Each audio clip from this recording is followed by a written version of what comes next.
Lors de la 80e session de l'Assemblée générale des Nations unies, ouverte le 23 septembre 2025 à New York, l'Union africaine, par la voix de son président en exercice, João Lourenço, réclame de nouveau une réforme du Conseil de sécurité insistant sur l'octroi d'un siège permanent pour l'Afrique afin d'accroître son influence mondiale. L'Union africaine souligne également l'urgence d'accéder aux EDD d'ici 2030 et de renforcer le financement du développement pour le continent. L'Afrique mérite une adhésion à part entière au Conseil, y compris les droits de veto accordés aux autres membres permanents. Cette demande n'est ni excessive ni symbolique. C'est un appel légitime, ancré dans les réalités géopolitiques actuelles et dans l'urgence de corriger une injustice de longue date.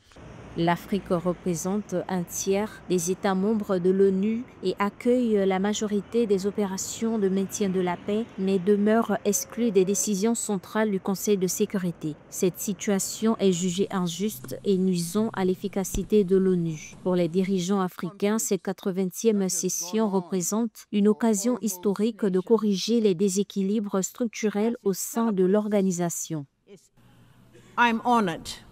À l'occasion de cette conférence de haut niveau sur la paix et la sécurité et dans le cadre du 80e anniversaire de l'UNEP, nous sommes appelés à repenser la charte du Conseil de sécurité, à raviver notre engagement pour une sécurité collective et à renouveler notre foi dans la capacité des nations à choisir le dialogue plutôt que la destruction. Je tiens à souligner l'importance fondamentale de la Charte des Nations Unies et du dialogue multilatéral, en particulier face aux menaces croissantes qui pèsent sur le continent africain.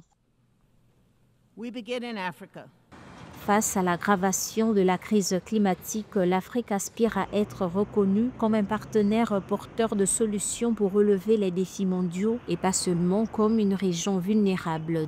Depuis plus de 2 décennies, l'Afrique réclame au moins 2 sièges permanents et 5 non permanents au Conseil de sécurité avec tous les privilèges, y compris le droit de veto, pour garantir que le continent soit pleinement représenté dans la prise de décision mondiale.